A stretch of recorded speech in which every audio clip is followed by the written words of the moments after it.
I want to start this video off by saying I don't believe any of this bullshit.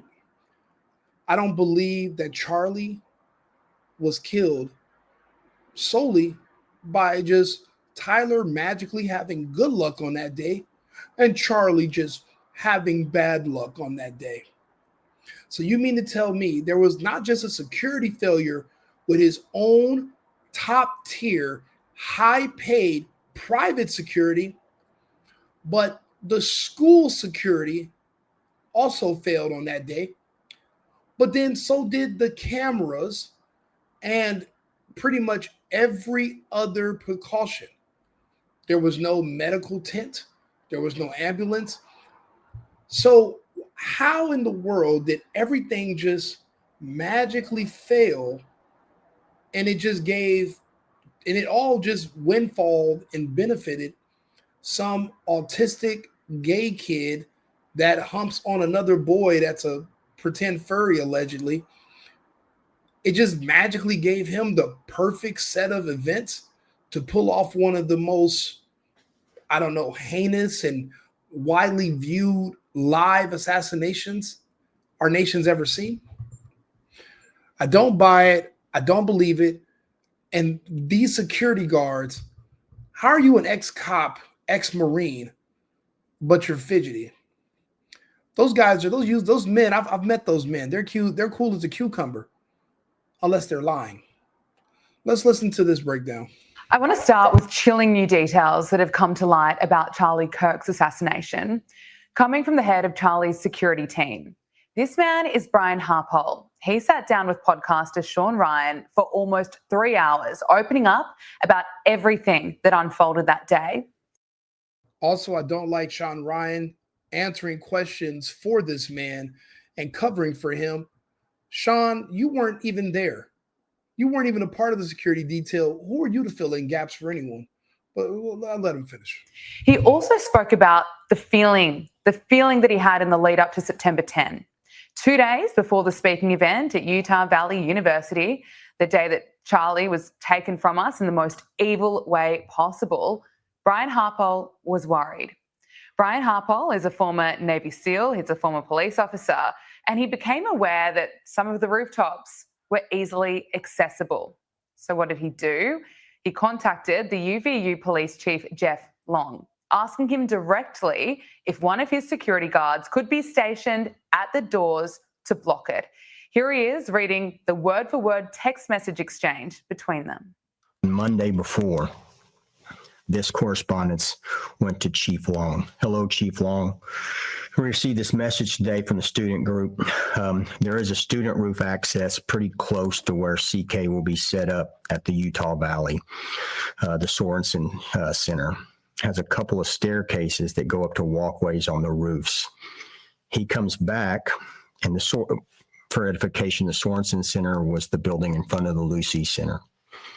And so he comes back and he says, you want access to the roof? And came back and said, I was told students have access above us. If this is true, it would be nice to either have it controlled access or allow one of my guys to be there as well, if possible. He comes back and his last correspondence was, I got you covered. That's all that he needed to say. You're the paid security. You are the guard. You are the one with a team. You're the one with the cool fucking sunglasses on. What do you mean you're asking a random school chief, a school police officer who is not paid privately directly by Charlie Kirk or TPUSA? Why are you? He's giving you short, damn near 2 or 3 word answers. He told you, I got you. You asked, can it be a controlled access or at least just allow one of my guys to go up there? And what did he say? I got you. Basically, green light. Put one of your guys up there. You should have had a spotter on the fucking roof. He would still be here right now. He'd still be alive. Maybe, maybe not. I don't believe he was shot by a sniper rifle. None of the evidence confirms that. I watched it happen in slow motion. I saw the man go like this. I saw his shirt jerk up. I saw something underneath his shirt. I saw a pellet or something that was probably aimed to go this way shifted as he was moving, and it talked. And it moved a little bit, and when it shot, instead of going up, it went here, hit him here. No sniper required. No gay humping on a fucking furry did it with a 1939 rifle from the Civil fucking War. You mean to tell me he was able to get a perfect angle, perfect shot, but you have Blackwater type security on the ground who are supposed to patrol all points and watch for everything, but you didn't see some guy crawling up on the roof? Because there probably wasn't a guy on the roof. And when this security guard said, I got you covered, that means go ahead. I got you in American lingo means we're good. Go for it. You offered what you wanted to do after you said, hey, could we make it so that there's controlled access to the roof, or allow one of my guys to go up there? They'll say that's a either yay or nay type of question. He gave you a yay. How dare you try to put that on the UVU security now after the fact? He told you, I got you. That means you do what you want to do. Do your thing. If you want to put 10 guys on the roof, go for it. If you want to put a midget in a trash can on the roof, you can do it. Or Tim Pool, he made a good point. If even a janitor was on the roof that day, allegedly, Charlie Kirk would still be alive. We saw what happened to Trump and Butler when a roof 150 yards away wasn't watched or protected. People in the audience were like, hey, there's a guy on the roof crawling around.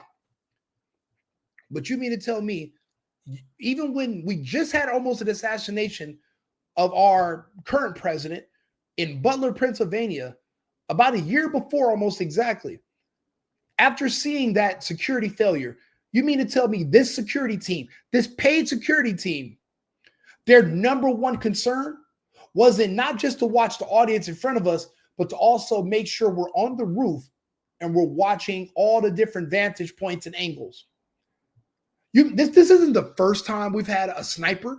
This isn't the first shooting. This isn't the first gun. We're Americans. We're used to hearing gunshots. That wasn't a gunshot, and we all heard it. It was a clap. It sounded like an air-actuated pellet gun. It wasn't no pow like a gun. We know what guns sound like. We literally watch ballistic videos every day on YouTube. None of those bullets are turning into fragments when they hit a spine. Okay, these bullets are turning flat when they're hitting metal. They hit concrete. We watch ballistics and people shooting shit every day. Bullets are not just all of a sudden they get into the human body and it just explodes into 1,000 pieces. Whoops, we can't recover it now. That's a lie. That doctor is lying. And I resent the fact that even after what we saw happen in 2020 and 2021, people will still lean on a word of a doctor, knowing that these doctors can be paid or blackmailed into saying or writing down whatever they're told to. I don't trust none of them. An independent autopsy should have been performed, not a quick one, a poor post-mortem examination, basically, where he's saying, well, yeah, something's in there. Go ahead and box him up and get him out of here now. Put him on a plane back to Arizona on Air Force 2 with JD fucking Vance. You mean the guy that's going to marry his wife, Erica Kirk Vance, in a couple of years? Bro, this is ridiculous. And for him to try to throw it on some low-level, lonely security guy from the fucking school, that's not his job.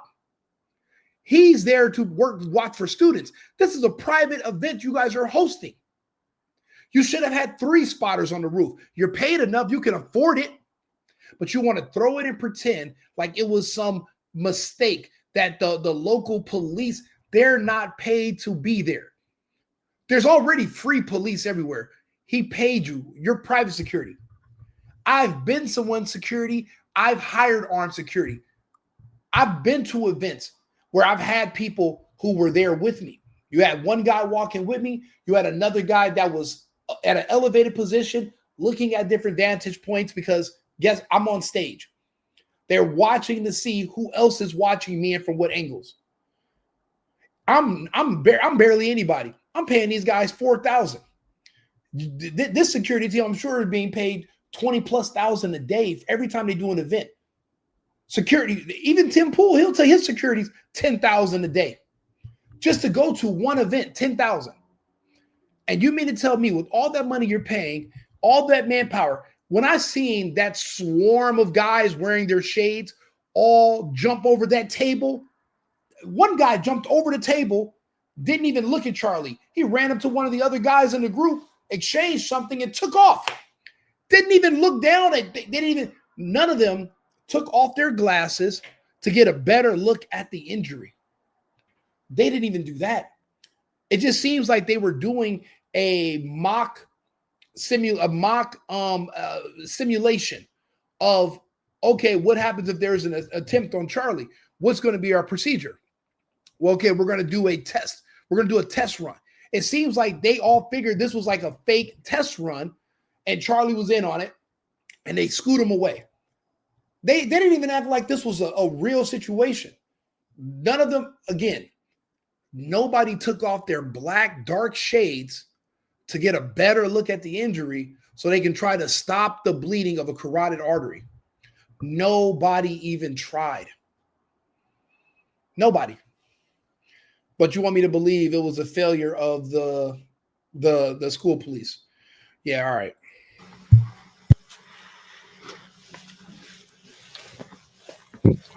What else am I to do?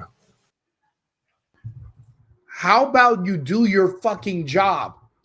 That guy's not being paid by Charlie. You are. If he screws up, that's none of your business. You're supposed to do your job plus his. You're the security. It's your job to keep him alive. Oh, well, there's a lot of good men losing their careers. You guys should deserve you deserve your careers to be lost. How do you call yourself a good security guard if your client dies? Matter of fact, what even makes a good security guard? Is it every time you go somewhere and no one makes an attempt on this person, so you get credit for them being protected?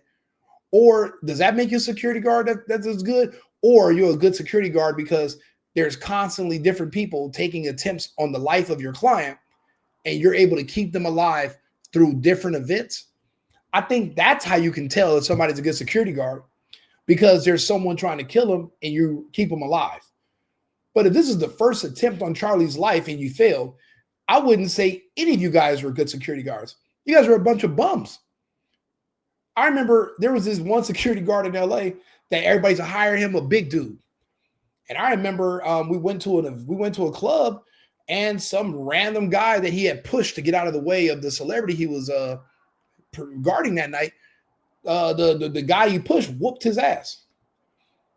Nobody booked that guy anymore. We just watched the security guard get beat up. That's not the kind of security you need. So any of the guys involved that failed for protecting Charlie Kirk, they don't need to have careers in the first place. They suck.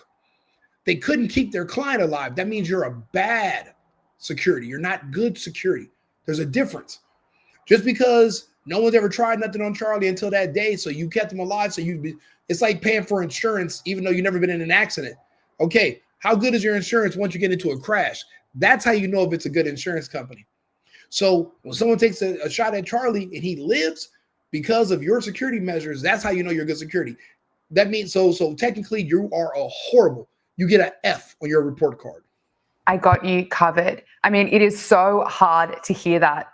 According to Brian Harpole, no one from UVU ever ended up being assigned to check the roofs or be stationed at the doors, and no one from his team was allowed access. I mean, it is nobody stopped his team from accessing the roofs, and the guard from the school that he talked to never said he was going to put people there.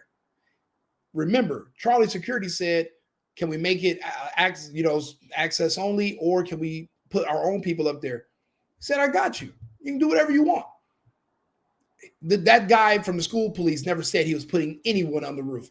So you guys are misinterpreting what was said, and I don't understand why. Unbelievable. And as we know, just minutes into the speaking event on September 10, a single shot was fired from a rooftop. Here is Brian speaking about that exact moment. I remember I heard the gunfire, and then I don't know if you've heard this, but I heard that bullet slap him. And so you hear two sounds actually. And so you hear the actual shot, and then you hear the bullet hit him in the neck, like you hear it. He went on to describe how the security team jumped around Charlie, giving him cover within seconds, not knowing if there were more shots about to be fired.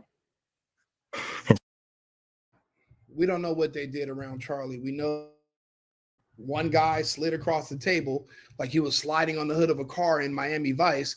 And then he didn't even look at Charlie. He exchanged something with one of these guys and he took off. That's what we know. We know these guys surrounded Charlie. They turned him on the side of the hole in his neck, like they're trying to dump whatever was in the fluid. They're trying to pour it out. Like he should have been rolled on the other side. That way the hole is facing away from the ground so you can retain his fluid, not so that you can dump it out. Watch the video closely. These are the most incompetent, idiot security guards, or they did this maliciously and on purpose. I'll be honest, I do not think grown men like this who have military training and old police officers, they don't make mistakes like this. They don't.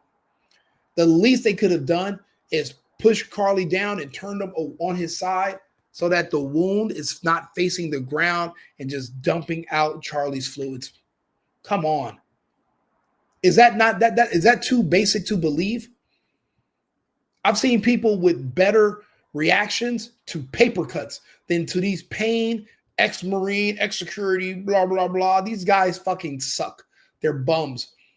Or a year from now, there's going to be a deposit of $800,000 into all their bank accounts out of the blue from some kind of foundation that was set up in their names before Charlie was even gone. So that way they can explain the money away. That's how these things work, you know? These people are actors. And what's the number one thing you better make sure you always do? You pay your talent. These guys suck, by the way. You should definitely get a discount on how much you're paying them. So I initially dove down on top of him and just was on him almost face to face. And then when I was doing that, I went down, I could see the wound. And so I immediately shoved my hand into the wound. He's lying. At no point in time did he remove his glasses. Also, Charlie was turned. We have the footage of when he hit the ground. He was on his side where if there was anything in his neck, it would have leaked out. It would have poured out. But they didn't do that. That side was facing down. His other side of his neck that this guy would have been able to see was closed. It was fine. This is all he would have been able to see. He wouldn't have been able to see this side. He's lying. And Charlie was on the ground for 8-9 seconds before they picked him up like a rag doll and drug him away. Magically, there's no bleeding during that entire time. Not even any blood on the concrete. You know, it's crazy. Everybody was telling Candace to stop talking about this. Even Tim Pool. Then, even though Tim Pool followed their lead and stopped talking about it and shamed Candace, he gets kicked off of the AmFest tour. People are now starting to see that no matter what you do, you're going to be screwed anyway. We might as well finally start talking about the actual evidence. So now everybody who was talking shit about Candace, now they're trying to do exactly what she is doing, which is asking smart questions. You know, out of fear, these people were wanting to be quiet, but now they're seeing that you're screwed if you say something, you're screwed if you don't. You might as well speak up. So at least they're talking about this. This is Sky News in Australia. This isn't even on an American channel. And I'm just some nobody on the internet complaining. But we're talking about it. Thousands of people are going to watch my video. Thousands of people are never going to be able to unhear what I'm saying. They're going to go back and look at the footage and they're going to think about it and they're going to talk about it. And that's the whole purpose of this. That's why I said, fuck Steven Crowder telling people, Candace is this, Candace, shut up. Don't watch her then. Don't like what Candace is talking about, then don't watch her. But don't tell other people not to watch her. I watch who the hell I want to watch. Oh, she's turning it into a true crime. It is a true crime. They lied to us. We're watching the evidence. We're not completely idiots. We're dumb enough to let an invasion happen around us and not say nothing, but we're not that dumb. We're going to let one of our most prolific speakers in our lifetimes get assassinated and not ask questions. He was a good man. These are ridiculous. Stop the bleeding, just trying to find the pressure, and it was coming out still, and I'm on top of him like close, and it was still coming out enough that I guess it squirted through my fingers and I could taste it on my lips. Never happened. He didn't have any blood on his face. He didn't have any blood on his hands. We watched these guys. We watched them scoot away. We watched them. None of them got blood over them. None of them were covered in blood. They tried to say that the McCoy kid, Mikey, whatever the fuck his name was, oh, he was covered in blood. No, he wasn't. Soon as they heard that, it wasn't a gunshot. It was a clip, pow, like a pat, not like a gunshot. It was like a pellet gun. As soon as they heard that, he put the earpiece in his ear and he walked the hell away and he never went back. And they tried to swear he was covered in blood. He was covered in cowardice. He was covered in fear. He wasn't covered in blood. All these people are trying to rewrite history like we can't just watch it for ourselves. They're all liars, all of them. He ordered his team to prep the car, but when he looked at Charlie, he knew he wasn't going to make it. But it's fast to get an initial assessment, plug a hole, pick them up, move them. Yeah, and so it's just like, dang. And it's some horrible realities of it too, that like I told the guys this and I haven't. You shut up. Ex-cops, ex-military, you've seen death. Don't sit up here and quiver with your hands like I'm new, bro. People, you've worked scenes. Shut up. All this lying and all this exaggerating, all this, now I'm a victim and these other people did this. Shut up. We're not buying it. We know better. I know better. These are adult, grown men. If you were going to cry about Charlie dying, you would have done it the day after. After that, after that sadness for men, it turns into anger. He wouldn't be sitting here fidgeting. He'd be sitting here like me, pissed. Am I crying about Charlie still? No. Now I'm mad. I'm mad because they're lying to us. I'm mad because he deserves better. Not even his goddamn wife is even talking about it. Everyone's moved on. I haven't. Candace hasn't. His real friends and supporters haven't. The viewers haven't. The people that are sharing my videos haven't. But this guy wants to shake with his hands. He's not literally trying to figure out how to break into the prison to get to Tyler. He didn't really care. These guys are all bad actors, all of them.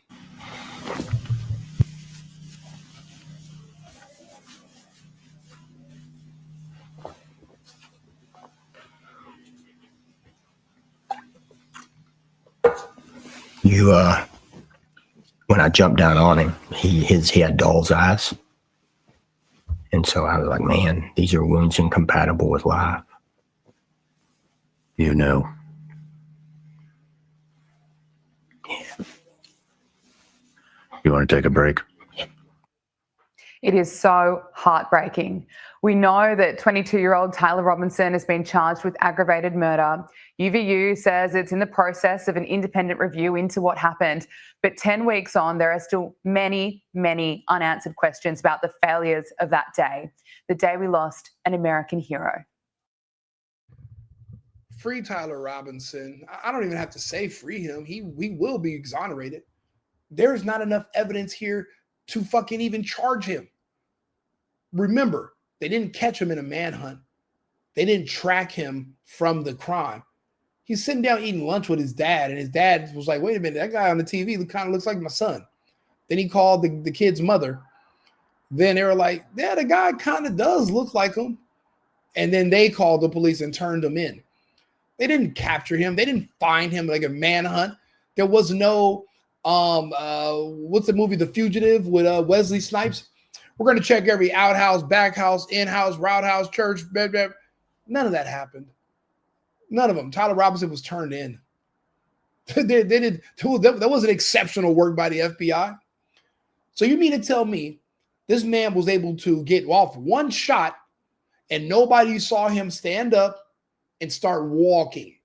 And the camera footage from that day, they tell you that they only got footage of him walking and jumping off the roof. What about the footage of him taking the shot? You got cameras everywhere, right? Oh, those cameras were off that. Oh, they were offline. Those cameras didn't work. Oh, I guess we should just believe that too, right? I got a bridge in Kentucky that goes all the way to Brooklyn that I was hoping that you'd like to put a down payment on. Like we can do a timeshare. I have a timeshare of a bridge to Brooklyn from Kentucky. I'd like to interest you in. I don't think anybody's buying this bullshit. But as Americans, we feel helpless. Like, well, what can I do? Well, you can do one thing that other people in other countries can. Well, Australia, I guess they can, but the rest of the world can't do, which you can speak out freely about these situations. You know, you can't even type in the UK about this stuff, but I can. So I'm doing it for you. I'm doing it for us. America first, but Americans first. We lost an American hero, like she said. And look at the bullshit surrounded him. And now this brings up more questions. They should have did this interview the day after. He should have been talking, but someone coached him. Someone is making sure he only says certain things. The whole security team didn't get together to do a joint interview with Sean Ryan. They didn't get together and do an interview with Candace Owens, who had a lot of questions. They're going to places where they're going to get softball questions, and another grown man's going to pretend to coddle you. Man, the fuck up and answer the questions. This is just so embarrassing and disgusting. It just pisses me off. I mean, Charlie deserved better. He deserved way better than this. And you know what? You know who's doing him justice? Candace. That's the best we have right now. The rest of us, we're going to just echo her words and her sentiment, but we're not going anywhere. We're going to figure this out. You know, that's what justice looks like nowadays. You know, at least it's just, at least you know. I'm not expecting an entire country that was behind this to go to prison, but we, the people, we know, and and when the time comes and when we're in charge, then we'll get our justice against this country. Share the video. I'll see you guys when you come back. I'm sorry, I'm just pissed off right now, so I don't really want to talk too much. I'll be back after. I'm gonna go have some lunch and cool off, and then I'll see you guys in a little bit. America first, America only. I've been needing to find a new apartment, which has not been easy with credit as bad as mine. Luckily, I found cosigning.com. They connected me with a cosigner who helped me get my dream apartment for me and my dog. I just paid a small fee and was able to move in fast. Get the cosigner you need for the apartment you want. Check out cosigning.com today.